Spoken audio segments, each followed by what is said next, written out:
오늘 우리가 읽은 단락의 말씀 창세기 16장은 사라를 통해서 하갈을 취하게 되는 아브라함의 가정의 이야기와 또 그로 인한 파급 효과가 어떤 일들이 일어났는지를 기록하고 있는 대목입니다.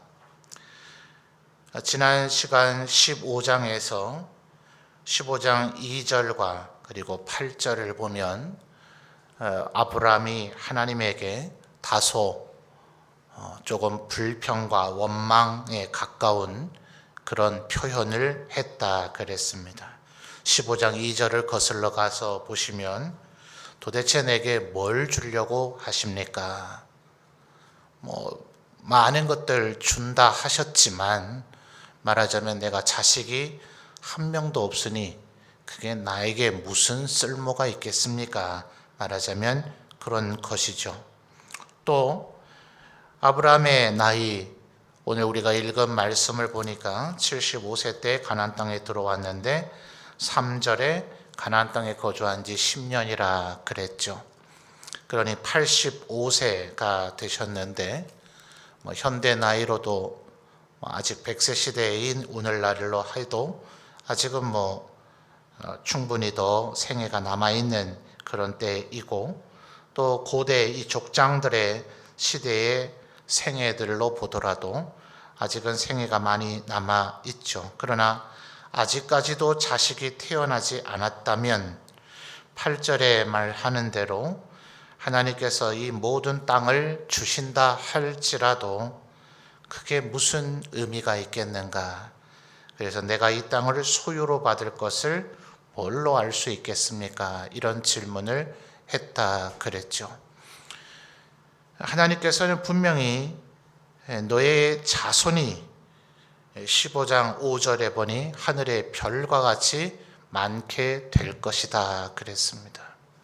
이 말씀이 어떻게 이루어질지는 알지 못하고 또 하나님의 그 응답을 우리는 기다려야 되겠죠.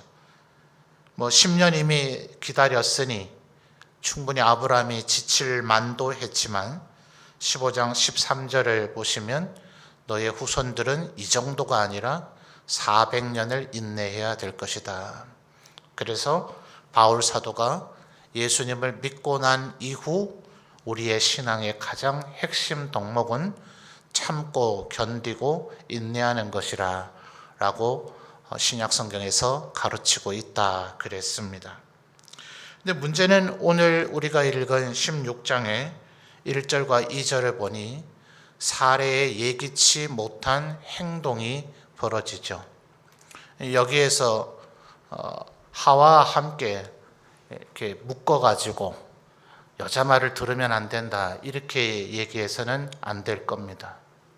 결국 책임은 아담과 아브라함에게 있는 것이지 하와와 사례에게 있는 것은 아닙니다. 남자의 말대로 하는 것이 옳으냐 여자의 말대로 하는 것이 옳으냐가 아니라 2절 말씀을 보면 사례는 하나님 앞에 기도하지 않고 이런 계획을 아브라함에게 제안합니다. 언제나 남자고 여자고 남편이고 아내고 간에 기도하지 않는 사람이 문제죠. 똑똑하냐 어리석으냐 그것이 문제가 아니라 하나님의 뜻을 분별할 수 있느냐 바로 이것이 문제인데 자기 똑똑한 줄 아는 사람일수록 더 기도하지 않죠. 자기 머리 판단 계산으로 모든 것이 다 될 것이라고 보기 때문에 그렇습니다. 그것을 결국 성경은 교만이라고 얘기하지만 우리들은 겸손하게 살려고 무던히도 애를 쓰지만 어느 사이인가 얼마나 교만한 자리에 빠지기가 쉬운지 모릅니다. 다른 사람들의 살아가는 모습을 보면서 자기를 보듯 거울을 볼 수 있어야 되죠. 성경을 읽으면서 성경에 나타난 믿음의 사람들의 실수와 잘못을 통해서 또한 거울을 보듯이 스스로를 들여다볼 수 있어야 합니다. 로마서에서 논증하고 있는 바대로 이 세상에 의로운 자가 하나도 없듯이 과연 겸손하다고 말할 수 있는 자가 누가 있겠습니까? 또 한때 겸손했을지는 모르지만 우리는 본질적으로 교만해지고자 하는, 끊임없이 높아지고자 하는 본성이 여전히 우리 안에 있는 존재입니다. 그러니 끊임없이 내가 더 낮아지고 더 비워지고 있는가라는 것을 점검해야 되는데, 그 자리는 결국 기도의 자리다 하는 거죠. 하나님을 직면하고 하나님의 얼굴을 바라보고 대면하고 하나님께 말씀을 드리며 그분의 음성을 들을 때 우리는 비로소 내가 얼마나 겸손하지 않은지를 깨닫게 됨으로써 교만의 자리에 빠지지 않을 그런 은혜를 얻게 되는 거죠. 지금 2절 말씀을 보면 사라는 전혀 기도하지 않았음을 우리는 추론해 볼 수가 있습니다. 그래서 어처구니 없게도 여종 하갈을 주겠다는 제안을 하게 되죠. 근데 왜 하필이면 16장 1절을 보면 이 여종은 애굽 사람이었을까? 아브라함의 집에서 조카 롯을 구출하기 위해서 14장 사건에서 우리가 살펴봤듯이 318명의 목자들을 동원할 수 있었다면 이 아브라함의 일족, 아브라함의 부족 안에는 분명히 또 다른 여성들도 있었을 겁니다. 그러니까 말하자면 사레가 굳이 자신이 아기를 낳을 수 없다는 판단이 있어서 다른 여인을 아브라함에게 제공을 하고자 했다 할지라도 수많은 다른 여인이 있을 수 있었을 터인데 굳이 사레는 애굽 사람 하갈을 선택합니다. 갑자기 뜬금없는 이 애굽 사람이 어디서 나타났습니까? 우리는 이 아브라함의 일족이 갈대아 우르에서 하란을 거쳐서 이 가나안 땅에 들어왔다 하는 것을 11장 끝부분과 12장을 통해서 알고 있죠. 갈대아 우르나 하란이나 이 곳들은 가나안 입장에서 볼 때는 동북방에 위치하고 있고 애굽은 정반대 180도 반대 방향인 서남방에 위치하고 있습니다. 그 이전에 아브라함이 애굽 땅을 방문한 적이 있다는 근거를 성경 어디에서도 찾아볼 바가 없습니다. 그러니 애굽 여인이 갑자기 여기에 등장하는 것은 12장 16절이 원인이라고밖에 볼 수가 없습니다. 자, 12장 16절 거슬러 가서 확인을 해 볼까요?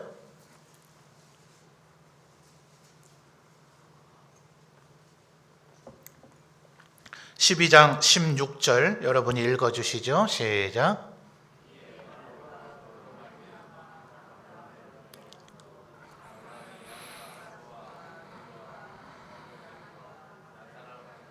아멘. 자, 하반절을 보니까 바로에게 아브라함이 양과 소와 그 다음 뭐가 나타나죠? 노비.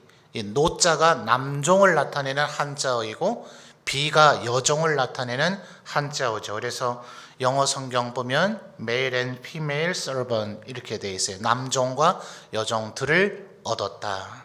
그러니까 바로 여기서 지금 12장 16절에서 얻은 여종 가운데 한 명이 오늘 16장 1절에서 나타난 하갈인 거죠. 그리고 결국 이 하갈을 통해서 오늘 우리가 읽은 16장 11절 말씀을 보면 이제 결국 이스마엘이 태어나게 됩니다.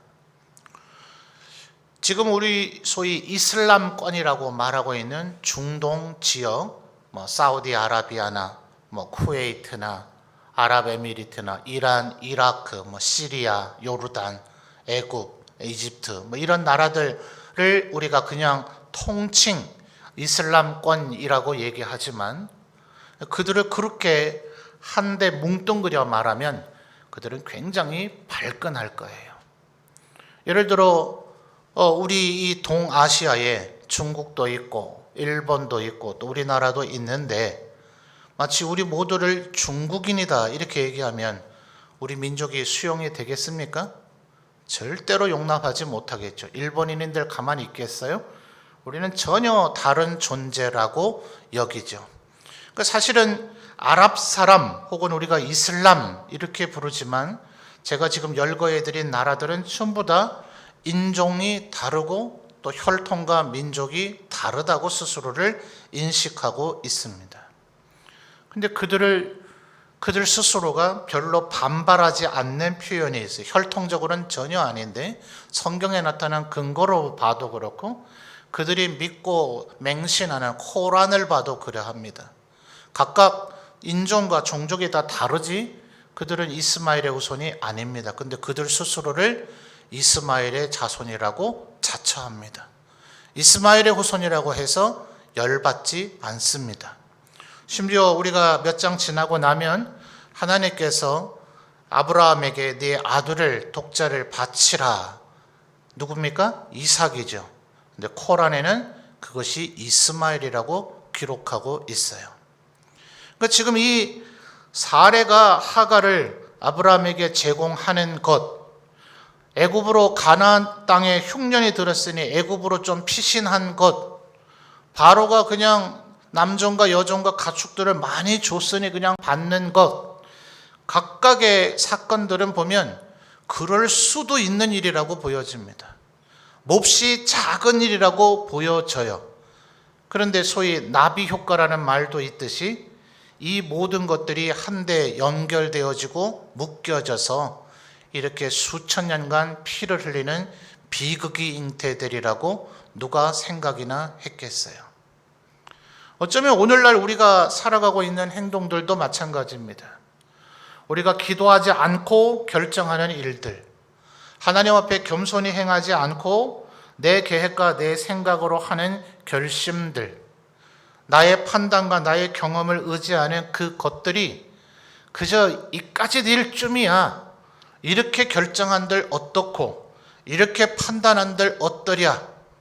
누군들 그렇게 하지 않느냐. 이렇게 쉽게 생각하겠지만 그것이 앞으로 어떤 엄청난 파장의 효과를 일으키게 될런지 우리는 언제나 두려워하며 살아야 된다는 거예요. 바로 이런 마음이 그게 바로 겸손이죠. 그래서 매 순간마다 물어야 되는 겁니다. 너무나 익숙하고 너무나 당연하게 이 방법 외에 이 결단, 이 판단 외에 무슨 다른 선택지가 있겠느냐 보여지는 그 일도 기도해야 되는 거예요.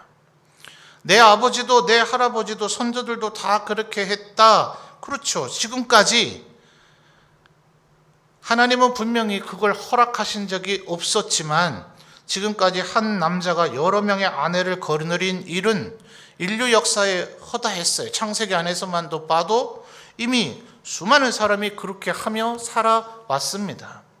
그러니 지금 아브라함의 아내 사레가 하갈을 아브라함에게 주는 행동을 누가 뭐라 하겠어요? 모두 다 그렇게 하고 있다 해서 그것이 선이고 의로운 것은 아니죠. 하나님께 여쭈어야 될 것이고 하나님이 허락하지 않은 일이면 그것은 선하고 의로운 일은 아니다 하는 겁니다. 그러니 우리들이 오늘 이 16장을 통해서 기억해야 되는 것은 언제나 하나님의 뜻을 바르게 이해하기 위해서는 더욱더 깊은 말씀의 묵상과 기도가 필요하다 하는 겁니다. 그래서 특별히 우리 장로 교회 칼빈주의를 따르고 있는 우리들이 성경 다음으로 우리의 신앙의 표준 문서라 하는 웨스트민스터 신앙 고백서 33장 가운데 제1장은 성경으로 이루어져 있고 그 성경을 나타내고 있는 1장에서는 이 성경은 우리 하나님의 백성들이 살아가는 데 필요한 모든 삶의 지침을 제공해 줄 뿐만 아니라 그 삶의 지침을 유추하게 한다. 그러니까 마약을 먹어야 되느냐 말아야 되느냐 이런 거 성경에 안 나오죠. 그러나 성경을 읽으면 하나님의 말씀을 깊이 묵상하면 오늘날 이 시대를 살아가는 우리들이 어떤 일을 해야 되는가 하지 않아야 되는가에 대한 지침을 유추할 수 있다는 거예요. 근데 이제 문제는 조금 있죠. 세부적으로 들어가면 로마 캐톨릭은 의외로 단순해요. 이후 여하를 막론하고 납득이 되든 안 되든 내 마음속에 그것이 수긍이 되든 안 되든 교황이 그렇게 하라고 했다 하면 하든지 아니면 파문을 당해서 로마 캐톨릭 밖으로 나가든지 둘 중에 하나를 하면 됩니다. 그런데 우리 개신교회는 그렇지 않아요. 성령님께서 우리 마음속에 이 하나님의 말씀의 의미가 무엇인지를 우리에게 알려주신다는 예수님의 말씀을 따라 살아가고 있기 때문에 사실은 개혁 그룹 안에 수많은 교파의 난립, 수많은 교회 내부의 갈등, 수많은 교단 교파의 분열 및 교회 분열들의 씨앗은 바로 이 성경을 어떻게 이해하느냐에 따라 달려 있어요. 그래서 양면성이 있죠. 그래서 카페에도 그 책이 있습니다. 기독교 그 위험한 사상의 역사라고 하는 것은 종교개혁 이후에 우리 장로교회를 비롯한 이 개혁교회 안에 성령님께서 성경 말씀의 의미가 무엇인지를 우리 각 사람에게 깨닫게 하신다는 이 정당한 교리가 얼마나 우리 개혁교회의 역동성을 가져왔고 동시에 위험한 부담을 우리에게 안겨줬는가. 그러니 더더욱 우리는 겸손해야 되죠. 내가 성령님의 직통 계시를 받았다. 나는 원래 좀 똑똑하다. 나는 하나님의 말씀을 오래 읽었고 어릴 때부터 배워왔다. 우리 집안은 몇 대째 예수를 믿고 있다. 내가 설교를 들은 게 수십 년이다. 이러면 큰일 나는 거예요. 끊임없이 성경은 이 시대가 달라지고 있기 때문에 복음의 본질은 달라지지 않았지만 이 시대에서 우리가 어떻게 해야 될지는 끊임없이 고민해야 됩니다. 비트코인을 사야 됩니까? 말아야 됩니까? 백신을 맞아야 됩니까? 말아야 됩니까? 이런 모든 일들은 지금도 얼마나 첨예한 대립이 되고 있는지 몰라요. 지금도 끊임없이 이런 성경에 대한 해석으로 인해서 새로운 이단 논쟁들이 생겨나고 있는 정도입니다. 그러니 언제나 우리가 겸손히 하나님의 음성을 듣고자 하는 자세가 있어야 되죠. 사례가 이렇게 하려고 그랬을까요? 아브라함의 인생을 고달프게 하고 이삭과 이스마엘이 이제 계속해서 한번 싸우고 갈등을 일으키며 한번 살아봐라. 또 스스로도 4절과 5절에서 얘기하는 것처럼 내 인생이 너무나 밋밋하고 재미가 없으니 내가 하갈에게 좀 멸시 좀 당해보자. 이래서 그랬을까요? 사례는 전혀 이런 것을 의도하지 않았을 거예요. 자기 딴에는 하나님의 뜻, 내 남편 아브라함에게 자손을 하늘의 별과 같이 주시리라 하신 하나님의 뜻을 이루어 드리고자. 그러나 문제는 뭐였어요? 하나님 앞에 기도하지 않고 하나님의 뜻을 묻지 아니하고 자신의 방법, 자신의 판단, 자신의 생각대로 이 일을 하고자 할 때 하나님의 뜻을 거스르는 행동을 하게 되었더라 하는 겁니다. 2절에서 가장 우리가 신중하게 살펴야 될 것은 그녀는 기도하지 않았다. 그러므로 우리도 어떤 일이든 어마어마한 일이라고 생각하지 마시고 다시 한 말씀드립니다. 강조합니다. 익숙하게 언제나 늘 해왔던 그 일조차도 하나님 앞에 기도하며 원점에서 늘 다시 생각해 보곤 해야 한다 하는 것을 기억하시는 우리 성도님들이 되시기를 바랍니다.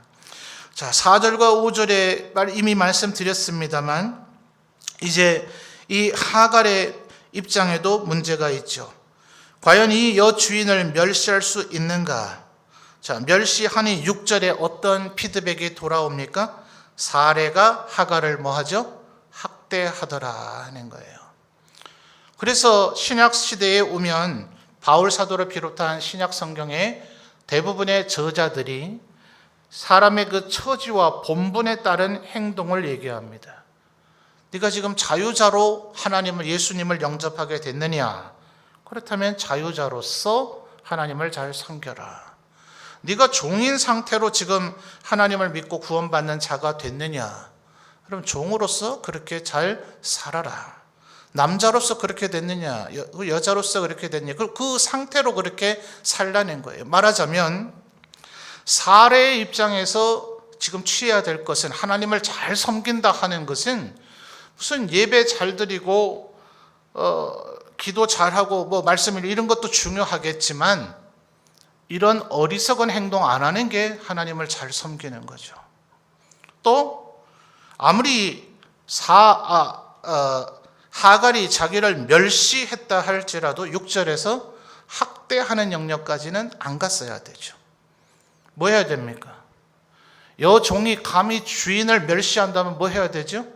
책망하고 그리고 그를 꾸짖고 가르쳐야 되죠. 요 선을 지킨다는 게 언제나 어려워요. 학대와 책망과 지도는 백지장 한 장 차이죠. 또 여종도 마찬가지입니다.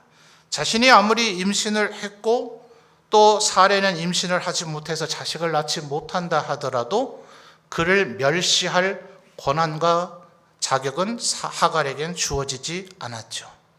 그러니까 언제나 자신의 본분에 따른, 자신의 현재 위치에 따른 자신의 역할을 제대로 하는 것, 그것이 바로 신앙생활의 핵심이고 마지막 최종적 열매다. 성령의 9가지 열매가 너무나 추상적인 개념으로 되어 있으니까 자꾸 우리는 우리 삶에 그 성령의 열매를 잘 연결시키질 못해요. 직장에서는 상사들이나 내 밑에 부하 직원들이나 동료들에게 참 책망받고 뒤에서 뒷담화의 주인공이 되고 있는데도 불구하고 자신은 되게 온유한 줄 알아요. 자신은 되게 오래 참고 있는 줄 알아요. 그 사람이 너무나 오래 참고만 있으니까 어떤 각도에서 보면 뒤집어 생각하면 무능력한 거죠. 우유부단한 거죠. 그 사람한테 일을 맡기면 일이 되는 일이 없는 거죠. 언제나 일은 중단되어 있고 그 사람 손에서 멈춰져 있는 거죠. 그런 걸 가리켜서 온유하다고 얘기하지 않는다는 거예요. 자신의 역할에서 얼마나 충성스럽고 또 절제하며 자신의 일을 성실하게 감당하는가. 기독교의 신앙이라 하는 것은 이 세상의 질서나 도덕과 윤리에 의해서 험담당하지 않습니다. 하나님을 잘 믿는데 세상에서는 막 욕먹는데 이런 모순은 일어나지 않아요. 그거는 형이하학적 종교들이 그래요. 무당 같은 것들. 뭐 진엘에게 온 마을 사람들이 살아남기 위해서 처녀를 죽여 바친다든지 항해의 안전을 기하기 위해서 심청이 같은 일을 바다에 빠뜨린다든지 나의 유익과 안전을 도모하기 위해서 누군가의 희생을 강요하거나 돈으로 매수해서 그 희생을 하도록 만드는 시스템이 있다면 그건 종교가 아닙니다. 이 세상에 여타의 어느 문명, 어느 사회, 어느 국가가 법률을 먼저 만들어냈다, 더 탁월한 법률을 만들어냈다, 따지고 자시고 할 것 없어요. 전부 다 도둑질하지 말아라, 살인하지 말아라, 간음하지 말아라. 이런 계명과 이런 율법과 이런 법률은 어느 사회, 어느 문명, 어느 조직체에나 다 있게 되어져 있어요. 문제는 기독교는 그 위에 있는 거죠. 마음으로부터도 미워하지 아니하고, 마음으로부터 다른 사람의 것을 도둑질하지 않고, 미워하지 않음으로 끝나는 것이 아니라 원수까지도 사랑하는 것. 이 정도쯤이 돼야 그것이 신앙이다라고 성경은 우리에게 얘기하고 있는 거예요. 그러니까 각자 자기, 사라는 사라의 위치, 하갈은 하갈의 위치가 제대로 돼야 그것이 신앙이라 할 것이지, 나는 여 주인이니까 하갈을 마음껏 학대하겠다. 나는 임신을 했으니까 이제 이 주인의 계승자의 생모가 될 터이니까 아기도 낳지 못하는 사례 쯤은 내가 얼마든지 멸시하겠다 하는 이런 행동은 하나님 앞에 결코 인정받을 수가 없다 하는 겁니다. 그러니 주님께서도 얘기하시는 것처럼 너희의 행동은 세상에서 다 보여지게 될 것이고 너희는 이 세상의 빛과 소금이 되어야 된다라고 우리에게 이야기하고 계시는 겁니다. 이제 결국 서로 간의 이런 멸시와 그리고 학대로 인한 관계의 깨어짐을 때문에 8절 이하를 보면 이 하갈은 도망가게 됩니다. 어쩌면 우리들도 이러고 싶을 때가 있지 않습니까? 부모님이 싫어서 혹시 가출해 보신 경험이 있지는 않으신가요? 도저히 부부간의 갈등을 회복하지 못해서 헤어지시지는 않습니까? 혹시나 너무 직장에서의 갈등을 어떻게 극복해내지 못해서 분명히 그 조직체 혹은 상사들, 다른 동료들이 잘못했을 수도 있습니다. 그러나 우리는 상식적으로 두 발짝 세 발짝 물러나서 봤을 때 어떤 사람이 이직이 잦다면, 직장을 늘 1, 2년 사이에 늘 옮기고 있다면 그것이 어쩌다 한 번이 아니라 7번, 8번, 10번 이렇게 반복된 사람이 오늘 이력서를 냈다면 여러분 그 사람을 좋은 사람이라고 먼저 평가하시겠습니까? 문제가 있을 것이라 보겠습니까? 이런 거죠. 그러니까 말하자면 아무리 그런 상황이 있다 할지라도 내 쪽에서의 역할이 분명히 있어야 되는 거죠.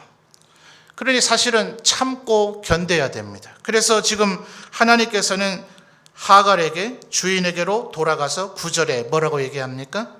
여호와의 사자가 그에게 이르되 내 여주인에게로 돌아가서 그 수하에 뭐 하라고요? 복종하라고요. 우리는 아마 늘 꿈꿀 거예요. 세상에서 이런 얘기 하더라고요. 아마 요즘 젊은 20대, 30대 분들이 직장을 얻기가 엄청 어렵다 그러죠. 또 소위 정규직을 얻기는 하늘의 별 따기 같다 그러죠. 아마 직장을 갖지 못한 이들은 아주 직장을 갖고 싶은 게 늘 기도의 제목일 거예요. 모두 다 그렇진 않겠습니다만 직장을 갖고 계신 분들의 소원은 뭡니까? 어서 빨리 은퇴하고 자유로운 신분이 되면 좋겠다가 혹시 소원은 아니십니까? 은퇴하신 우리 연세 많으신 분들은 어떠세요? 다시 새로 일할 수 있는 직장이 있으면 좋겠다 이렇게 생각하지 않습니까? 사람은 늘 그런다 그러죠. 처녀 총각 다 그렇진 않겠습니다만 지금 사회 분위기는 많이 좀 일그러져 있는 모양이 있습니다만 결혼하고 싶겠죠. 사실 명절 때 그런 질문 듣기 싫다 하지만 사실은 본인도 안 되니 스트레스 받아서 그렇지 왜 안 하고 싶겠어요. 그런데 중년이 이상이 된 남편과 아내 혹은 어머니와 아버지에게 물으면 단 하루 혹은 일주일 혹은 한 달이라도 혼자 좀 자유롭게 지냈으면 좋겠다. 가족을 향한 어떤 섬김과 의무에서 그렇다고 뭐 완전히 외롭게 사는 것은 아니라 이렇게 벗어나고 싶다. 언제든지 사람들은 언제나 어느 상태에서든지 어느 위치에서든지 이탈하고 싶어 하죠. 근데 9절에서 하나님의 지금 지도는 뭡니까? 돌아가서 복종하라. 자, 왜 그래야 될까요? 현실적인 이유가 있죠. 지금 하갈은 이 상태로 광야로 나가면 죽습니다. 젊은 여종이니까 만약 임신하지 않았다면 새로운 누군가의 도움을 충분히 얻을 수 있었을 거예요. 근데 이미 어느 정도 만삭이 돼 버린 여인을 누가 거두겠어요?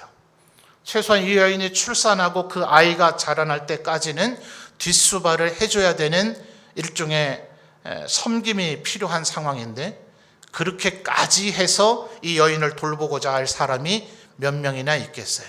신약 성경에 선한 사마리아인 같은 사람 아니면 말입니다. 그러니 지금 현실적으로도 지금은 아브라함과 사레 곁으로 돌아가서 복종해야 되는 거죠. 그래서 언제나 하나님께서는 우리가 현재 우리가 처한 위치에서의 인내, 견디는 것, 이것을 우리에게 명령하고 계시다 하는 것을 우리가 기억할 필요가 있겠습니다. 11절부터 14절까지는 참 반전의 은혜가 있죠.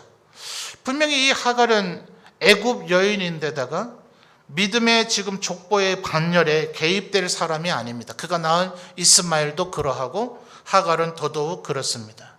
갈라디아서에서 바울 사도는 율법과 은혜를 바로 이 하갈과 사례라고 비유하면서 설명합니다. 마치 모세에게 주어졌던 그 율법을 통해서 구원 얻고자 하는 것은 하갈과 이스마엘 같은 것밖에 되지 않는다. 우리는 하나님의 은혜의 약속을 따라 태어난 사라와 그 이삭처럼 예수 그리스도를 통한 은혜로 구원을 얻는 것이지 인간적인 방법, 마치 율법을 지키고자 하는 행위의 노력과 할례를 우월시하는 그 의식은 마치 하갈과 이스마엘과 같다라고 바울 사도는 갈라디아에서 설명을 할 정도입니다. 그러니 사실 하갈과 이스마엘은 전혀 구원의 반열에 들어있지는 않죠. 그런데 11절 이스마엘이라는 이름의 의미 자체가 뭡니까? 여호와께서 내 고통을 들으셨다.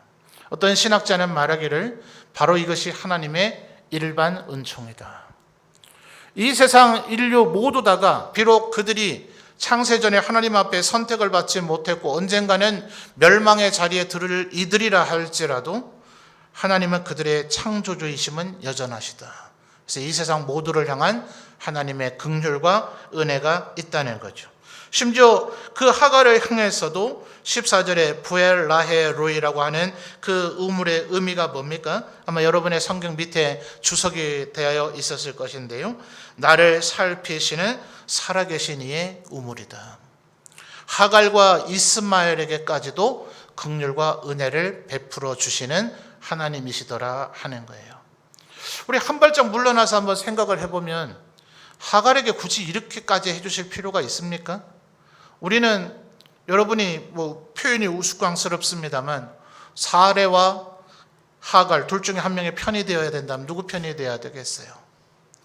사라가 분명히 하나님의 언약의 아들인 이삭을 낳을 여인이고 또 아브라함의 아내이니 그를 지지해야 되지 않겠습니까? 그런데 하나님께서는 이 하갈과 이스마엘에게까지도 이와 같이 은혜를 베푸시더라. 그럼 만약 우리가 하나님의 말씀에 순종하고 하나님 앞에 늘 기도하며 하나님의 말씀을 순종하며 산다면 얼마나 하나님께서 우리에게 은혜를 베풀어 주시겠어요.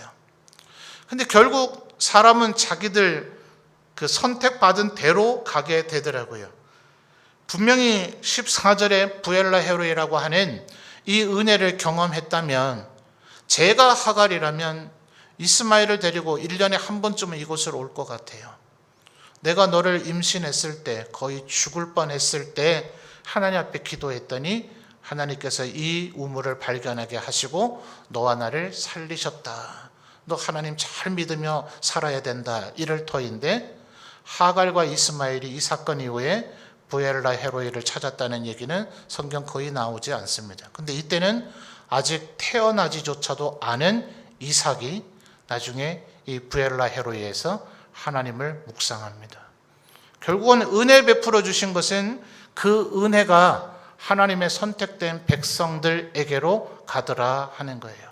때때로 우리는 사라와 같이 실수할 수도 있습니다. 하갈과 같이 실수할 수도 있고 또 사례와 같이 학대하는 악순환을 거듭할 수도 있습니다. 그러나 우리가 하나님의 은혜를 사모하며 복종하고 너의 현재 위치에서 참고 견디라는 하나님의 이 말씀을 듣고 순종할 때에 우리를 살피시는 하나님, 우리를 살피시는 하나님의 은혜의 우물인 부엘라 헤로이를 우리에게 허락하여 주실 줄 믿습니다. 언제나 이 하나님의 은혜를 사모하며 살아가시는 우리 모든 성도들이 되시기를 바랍니다.